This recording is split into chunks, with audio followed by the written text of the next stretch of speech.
ዘመን አስተምሮ የምህረት ጊዜ ተብሎ በሚጠራበት በዚህ ጉዳይ የእግዚአብሔር ቃል ነው የሚለን ያለው። ወንጌሉ ሲነበብ ሰምተናል። በተለይ ወደ ሰርግ ግብዣ የተጋበዙ ሰዎች ሁኔታ የሚመለከት ምሳሌ ነው። ምናልባት ወደ እሱ ከመግባታችን በፊት ምዕራፍ 2 ነው ያለው ቁጥር 1 ላይ እና ምዕራፍ 21 ቁጥር 33 ላይ የወይን አትክልት ገበሬዎች ምሳሌ ነው። እነዚህ ሁሉ የእግዚአብሔር መንግስት ምሳሌ ነው። እዛ ላይ የተጠቀሰው እንደ ምልክት ለኛ የእግዚአብሔር መንግስት ምን እንደሚመስል ሊነግረን ነው። የእግዚአብሔር መንግስት ምን እንደሆነ ሊነግረን ነው። የእግዚአብሔር መንግስት ምን እንደሆነ ልናውቀው ለኛ ይገባናል። ወደዛ ነው የተጠራ ነው። እሱን በመገንባት የምንተባበር ሰዎች ሆነን የእግዚአብሔርን መንግስት እንድንገነባ ተጠርተናል። መንግስቱን ገንብተን የዛ መንግስት ተካፋዮች ስንሆን ቀስ እያልን ምን እንደሚመስል ምን እንደሆነ እያወቅን እናድጋለን። አሁን የሚነገረን ያለው ምሳሌው ነው፣ ምልክቶቹ ናቸው። እዚህ መጀመሪያ ላይ ሌላ ምልክት ነው። የወይን አትክልት ገበሬዎች የወይን አትክልት ያለው ሰውዬ ለሰራተኞች አደራ ሰጥቶ ይሄዳል። ያንን አደራውን ፍሬ አፍርተው እንዲቆዩ ነው የሚፈልግ ያለው። መጨረሻውን ታስታውሳላችሁ። ሰዎቹ ፍሬውን የሚያፈራበት ጊዜው ሲደርስ ፍሬ እንዲሰበስቡ የሱ ሰራተኞቹን ሲልክ አንሰጥም ብሎ እነሱን ገደሏቸው። 2 ጊዜ ተደጋጋሚ ልኳል ነው የሚለው። ሶስተኛ ላይ አንድ ልጁን ላከ እሱን ያከብሩታል ብለው እነሱ ግን ምን አሉ? ይሄማ ወራሽ ነው፣ ስለዚህ እሱን እንውሰድ፣ እኛ ወራሶች እንሆናለን። የሰው ባህሪ ብዙ ጊዜ ያለውን ያለማወቅ የመጀመሪያ የአዳም ኃጢአት የምንለው እሱ አይደለም ምን ያደረጉት የመጀመሪያ ወላጆቻችን እኛም እንደዛ ነንና የነሱን ወርሰናል። ምን ያደረጉት? እባቡ ምን ነው ያላቸው? መጥቶ ለሔዋን ምን ነው ያላት? ከዚህ ሁሉ እንዳትበሉ ከለክሏችኋል ወይም እንዳትነኩ፣ ከዚህ ሁሉ ዛፍ ኖ ካንዷ ብቻ ነው እንዳንበላና እንዳንነካት እንዳይበሉ ነው የተከለከሉት። እንዳይነኳት አልተከለከሉም። ነገሩን ማዛባት ይጀምራል። እንደዚህ ትክክለኛውን የተባለውን ለዚህ ነው ቃሉን እናዳምጥ፣ ቃሉን እንወቀው፣ ቃሉን በደንብ እንወቀው የሚባለው ለዚህ ነው። ካልሆነ ያልተባለ ነገር የተወራ ከሆነ ብዙ ጊዜ ብዙ ሰዎች የሚጋጩት፣ ብዙ ጊዜ ሰዎች የሚጣሉት ያልተባለ ነገር ሲወራ ነው። የተባለውን በትክክል ቢወራ ለምን እንደተባለ ቢያወሩ ብናወራ በቀላሉ ተስማምተን መሮን እንድችል ነበር። እና በኋላ ምን ነው የሚላቸው? ከዚህች ብቻ ነው ግን ትሞታላችሁ ተብለናል። ኖ አትሞቱም፣ እሷን ከበላችሁ እንደሱ እንዳትሆኑ ነው። ስለዚህ ሰዎች ስንፈጠር ፍጡራን ነን፣ እግዚአብሔር ፈጣሪ ነው። እሱ መልክና በሱ አምሳል ፈጠረን። እሱን እንድንመስል ጸጋው ሰጥቶን ጸጋው ፍሬ ሲያፈራ እሱን እንመስላለን፣ ወደ እሱ እንቀርባለን። ግን በጉልበት የምንቀማው ነገር አይደለም።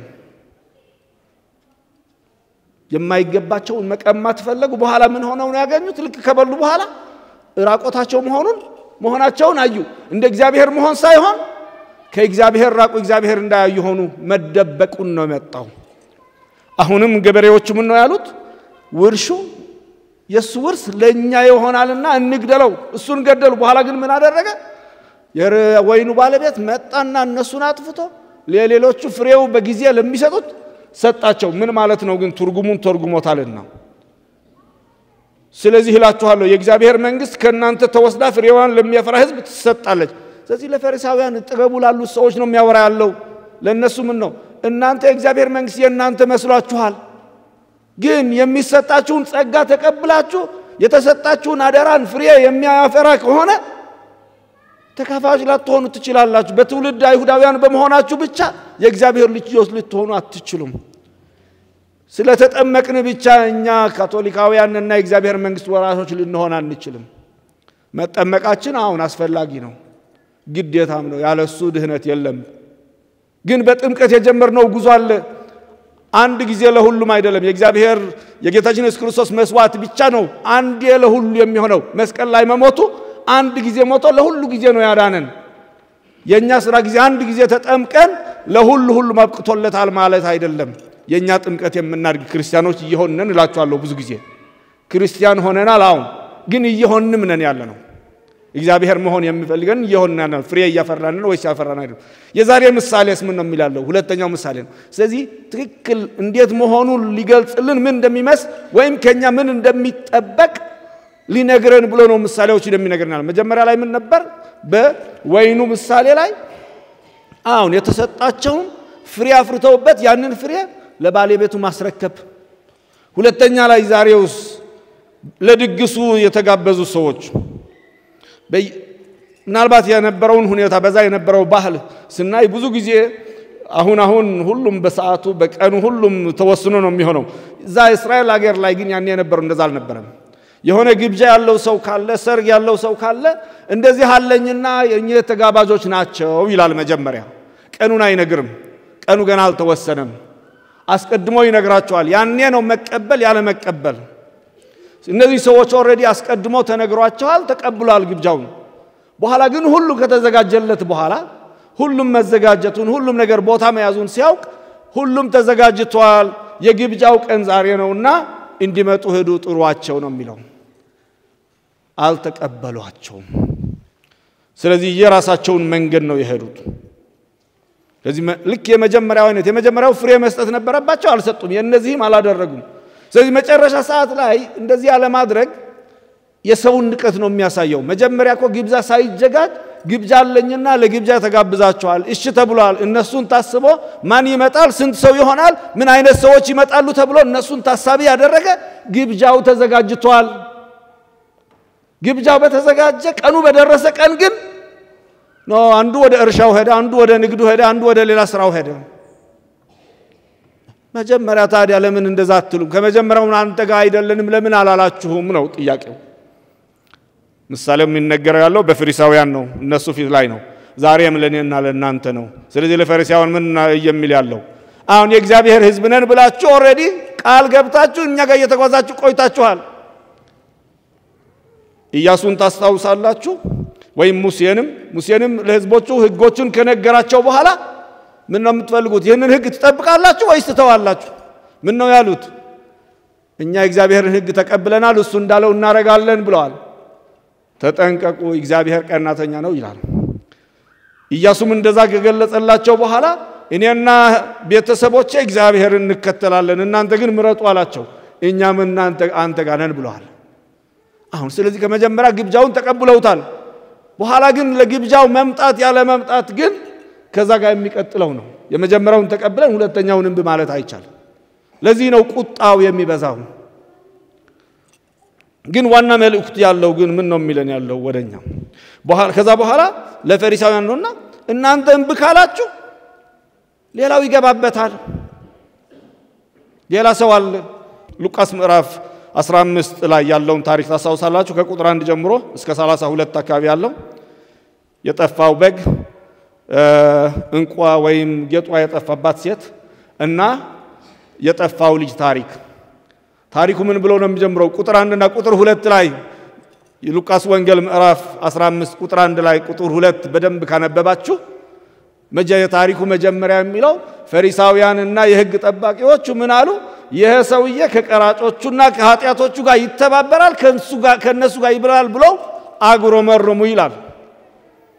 ስለዚህ ሲያጉረመረሙ የሰጣቸው ምሳሌ ነው አሁንም ምን ነው የሚላለው ጸጋውን ተሰጥቷችኋል መምጣት ትችላላችሁ ወደ ጸጋው ተካፋዮች ለመሆን ትመጣላችሁ ወይስ አትመጡ ይህንን በረከት ተካፋዮች መሆን ትፈልጋላችሁ ወይስ አትፈልጉ ያኔም ትልቁ ልጅ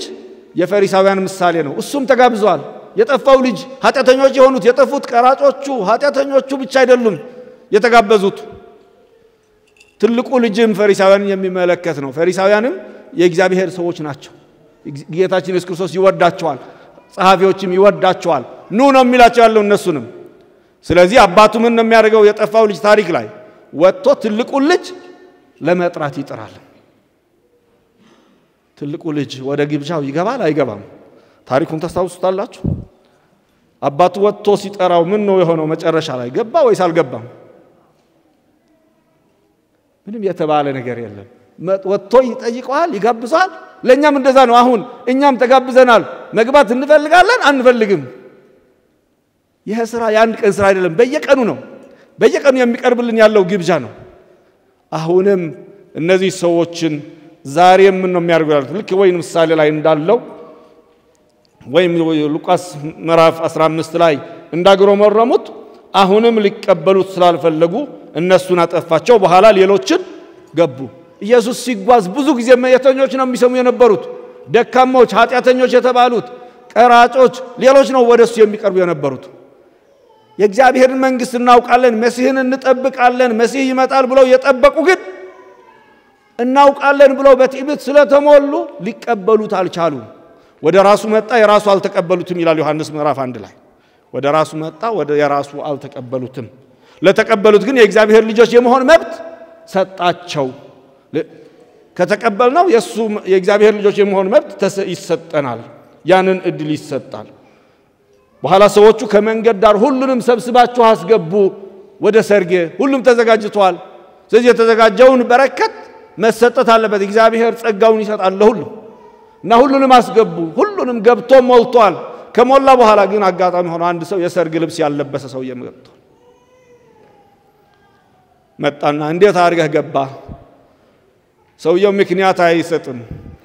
ምናልባት በሰው አይን ካየን ታዲያ ከመንገድ ዳር ወጥተው ኑ ግቡ ተብሎ ተጠርተው መጥተው ታዲያ ልብሱ ከየት ያምጣ አሁን በሰው አይን ካየነው እንደዛ ነው የሚመስለው ግን ሰውየው እንደዛ አላለም ጊዜ አላገኘሁም የሆነ ነገር አጋጠመኝ አላለም ምክንያቱንም አልሰጠም ምክንያቱ እሱ ስላልነበረ ነው ዋናው ስለዚህ መልእክቱ ያለው ሰውየው ላይ አጋጣሚ የገባ ሰው ለምን እንደዚህ ድንገት ገጥሞት ይያለ ይሄን ለምን ሆነ አይደለም ዋናው ጥያቄ ምናልባት ወደ ሁለተኛው ታሪክ መግባት ያስፈልገናል ዛሬ ባነበብነው መጀመሪያ ምሳሌውን ከዛ በኋላ ግን ቀራጮቹን ምንነው እነዚህ ፈሪሳውያን ከሄሮድሳውያን ደቀ መዛሙርት ጋር ሆነው አብረው ሊፈትኑት እንደምንም አድርገው በቃላት እንደሚይዙት ያሰቡ እንዴት አድርገው እንደሚጠምዱት እንዴት አድርገው እንደሚፈትኑት ነው የሚሞክሩ ያሉት አልተዋጣላቸውም የተነገረው ምሳሌ የነሱ መሆኑን አውቀውታል አሁንም ስለዚህ እንዴት አድርገን እናስወግደው ይሄ ሰውዬ ምናልባት ኢየሱስ እንደዚህ መጥቶ ማህላቸው ላይ ሆኖ ሲሰብክ ያላቸው አማራጭ ሁለት ነው አንዱ እሱን ሰምቶ በሱ መንገድ መጓዝ ሁለተኛው እሱን ማስወገድ ነው ለምን ህሊናቸውን የሚነካ ነው የሚናገራል የነሱን ህይወት የሚነካ ነው ማህል ሰፋሪ ሆነን መቀጠል አንችልም ወይም ከሱ ጋር እንጓዛለን ወይም ከሱ እንርቃለን ስለዚህ እሱን ማስወገድ ነው እነሱ የመረጡት ህይወታቸውን ከመቀየር እነሱ የሚያስቡት እነሱ በሚያቀዱት መንገድ መሄድ እሱ ካልሆነ ደግሞ እሱን ማስወገድ ነው እሱ ግን የመጣው የእግዚአብሔር መንግስት ቀርባለችና ንስሐ ግቡ ነው የሚለው አይደል የመጀመሪያው መልእክት እሱ ከመጣ ንስሐ ግቡ ማለት ህይወታችሁን የምታዩበትን እይታን ቀይሩ ነው በእንግሊዝኛ ብዙ ጊዜ ያንን ቃል ሲናገር ኮንቨርሽን በሚል ቃል ነው የሚናገረው ለውጥ መለወጥ የሚል ብዙ ጊዜ በአማርኛ በትግርኛ ስንጠቀመው ግን ንስሐ ግቡ በሚል ቃል ነው ያለው ንስሐ ግቡ እይታችሁን ቀይሩ ህይወትን የናንተን ህይወት የናንተን ጉዞ የምታዩበትን እይታን እዩ በእምነት አይን በእግዚአብሔር በሚሰጣችሁ ጸጋና እግዚአብሔር በሚያይበት አይን ለማየት ሞክሩ ነገሮችን የምታዩበት አይን መቀየር አለበት የእምነት አይን ለምን በጥምቀት ተወልደናል ጸጋ ለብሰናል እዚህ እነሱ ግን እሱን ማድረግ አልፈለጉም እነሱ የሚያውቁት አለ በዛ መንገድ ብቻ ነው መሄድ የፈለጉት እነሱ በተማሩበት በያዙት ለመቀየር ዝግጁ አይደሉም ስለዚህ ሊፈትኑት ሞክረው አንድ ፈተና የሚሆን ነገር ይዘው መጡ አንድ ለቄሳር ግብር መክፈል ይፈቀዳል አይፈቀድም ቄሳር የሮማ መንግስት ነው የሮማ መንግስት ደግሞ እስራኤልን መንግስት እየገዛ ያለ ነው እንደ ቀኝ ግዛት ስሩ ላይ አድርጎ ይዞት ያለው ነው ስለዚህ ይከፈል ካለ ይሄማ ለአይሁድ የሚሆን አይደለም ለኛ ብሎ የሚመጣ አይደለም ጨቋኞቹን የሚደግፍ ነው የሚል መከራከሪያ ይዘዋል አይከፈል ከተባለ ደግሞ ያላለው መንግስት የሚቃወም ተብሎ ደግሞ በሌላ መልኩ ከመንግስት ጋር ሊያጋጩት ነው ማለት ነው በሁለት መንገድ ነው መጡበት ክፋት ሁሉ ጊዜ ራስዋን ታጋልጣለች ክፋት ለተወሰነ ጊዜ ነው የምትጓዘው እውነት ያሸንፋል ሁሉ ጊዜ እዚህ እውነቱን ይዞ ስላለ ምን ያለው እሱ እስታምጡልኝ ያንን የምታወሩት ያላችሁን ብሩን እስታምጡት እሱን ካየ በኋላ የማን ምስል ነው ያለው እዚህ ላይ የማን ጽሑፍ ነው ያለው የቄሳር ከሆነ ለቄሳር ስጡት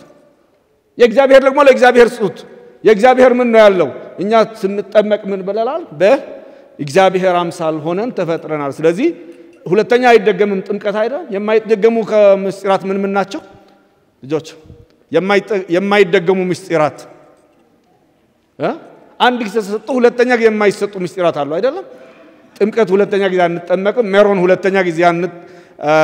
አንቀባም ክህነትም ሁለተኛ ጊዜ አይቀባም ስለዚህ ለምን ነው ምልክት ስለተደረገብን ነው ማህተም ታትሞብናል ስለዚህ የማን ሆነናል የእግዚአብሔር ሆነናል አሁን ገንዘቡ የቄሳር ነው እኛ ግን የማን ነን የእግዚአብሔር ነው የእግዚአብሔር ለእግዚአብሔር ጽሑት እናንተ የእግዚአብሔር መሆናችሁን ረስታችኋል ነው የሚባሉ ያሉት ስለዚህ እናንተ የእግዚአብሔር ናችሁና የእግዚአብሔር መንግስት ምን እንደምስ ወደ እግዚአብሔር ምን ነው የፈልገው ከናንተ እናንተ የእግዚአብሔር ናችሁና የእግዚአብሔር መንግስት በእግዚአብሔር ቤት እንድትኖሩ ወደዚህ ኑ ወደ ግብዣው ኑ ተብለው እንቢ ያሉት እነዚህ ናቸው ወደ ግብዣው የተጠሩት ወደ እግዚአብሔር ለምን የእግዚአብሔር ናችሁ አስቀድማችሁ እኔና እናንተስ የእግዚአብሔር ነን ወይስ የማን ነን ወደ ግብዣው መተናል ትልቁ ግብዣ ቤተክርስቲያን ያዘጋጀችልን የቅዳሴ ወይም የምስጢራት ሁሉም ላይ ግን ከምስጢራት ግን በተለየ ደግሞ የቅዳሴ ምስጢር ነው የቅዱስ ቁርባን ምስጢርን የምንቀበልበት እድሉ ሰጥታናለች ቤተክርስቲያን እዛ ላይ ምን ነው የምናገኘው አንደኛ ንባብ ወደ ሮሜ ሲነበብ ሰምተናል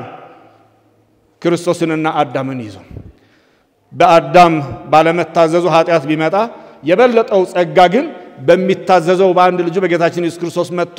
አድኖናል ጸጋው በስቶልናል ያንን ጸጋ ወደኛ ፈሷል ነው የተባለው ያንን ጸጋ የፈሰሰው ግን ካልተቀበል ነው ባዶ ሆኖ ይቀራል ለሚቀበሉት ነው ፍሬ የሚያፈራው ለሚቀበሉት ነው የወይን ሰራተኞቹ ፍሬውን አፈሩ ግን ያንን ፍሬ ማቅረብ ሲገባቸው አላቀረቡም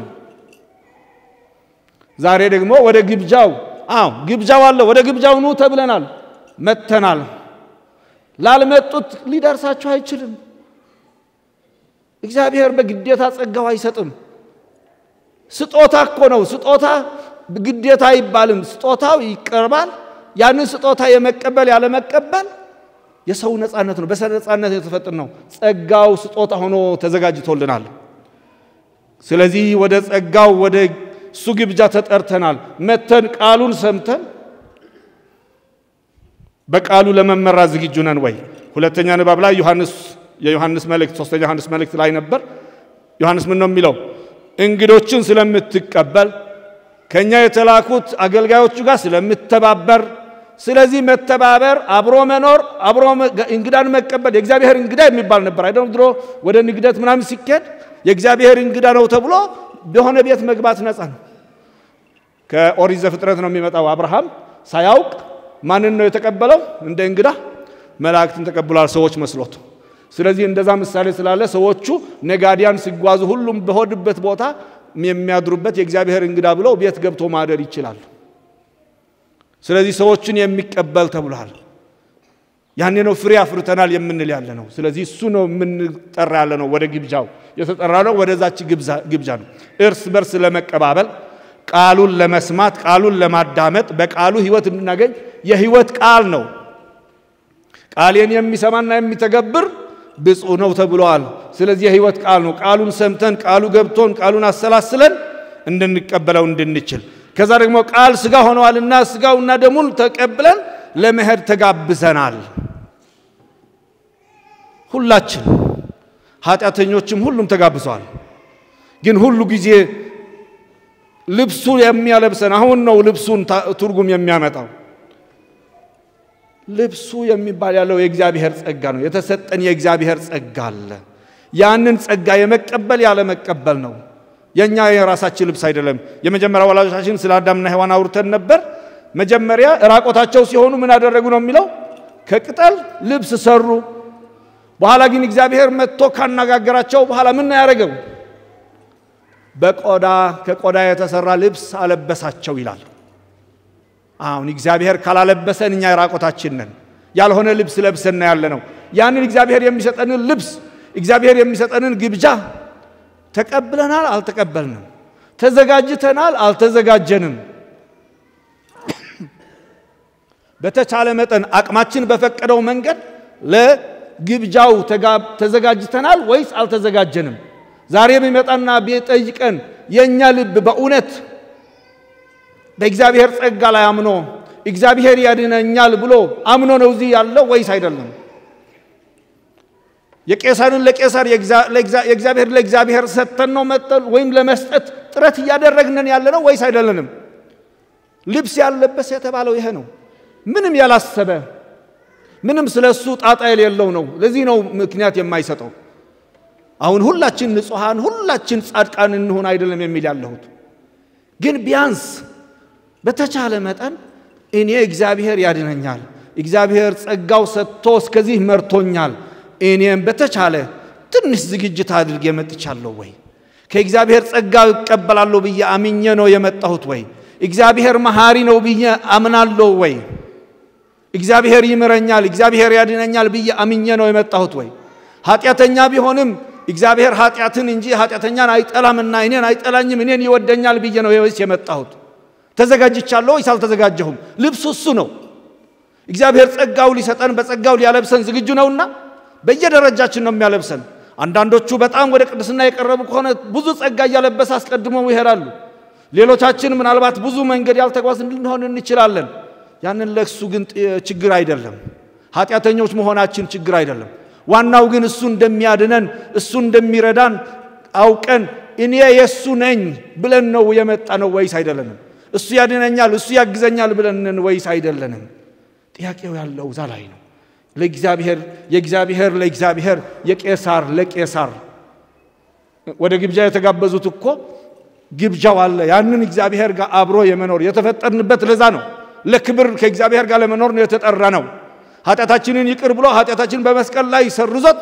እሱ ጋር በፍቅር እንድንኖር ነው የመረጠን እሱኛ መሐከላችን ላይ ካለ ደግሞ እሱ ዙሪያ ላይ ራስ በርሳችን እንደ ወንድም እህት አብረን እንድንኖር ነው የፈጠረና ይላል ስለዚህ ሁሉ ጊዜ እንደምናደርገው ወደ ንስሐ ስንገባም ታምን ኃጢያተ ብለን ጸሎታችን እንደምናደርገው ኃጢያተኞች መሆናችንን አምነን ያንን ኃጢያት እሱ እንደሚደመስስ አምነን እድሉ ያገኘን ንስሐ ገብተን በንስሐ ነጽተን መቅረብ አጋጣሚው ያልሰጠን ደግሞ ቢያንስ እግዚአብሔር ያድነናል ብለን በእግዚአብሔር ስር ላይ ወድቀን እግዚአብሔርን ይቅርታ ጠይቀን እሱ እንደሚያድነን እሱ እንደሚረዳን አምነን ተዘጋጅተን እንድንመጣ ነው የሚፈልግ ያለው ይህንን ጉዞ ደግሞ በየቀኑ የምናደርገው ነውና እግዚአብሔር ራሱ በጸጋ አልብሶ ወደ ግብዣው የጠራን እግዚአብሔር ያንን ጸጋ ተቀብለን ፍሬ አፍርተን በሰላም በአንድነት በህብረት ተባብረን የእግዚአብሔርን መንገድ የምንመሰክር ክርስቲያኖች መሆናችን በህይወት የምንመሰክር ሰዎች እንድንሆን እግዚአብሔር ጸጋውና መንፈሱ ያብዛልን የተባረከ ዕለተ ሰንበት ያድርግልን በጸጋው ራሱ ይጠብቀን ሰላሙ ያውርድልን በስመ አብ ወወልድ መንፈስ ቅዱስ አሐዱ አምላክ አሜን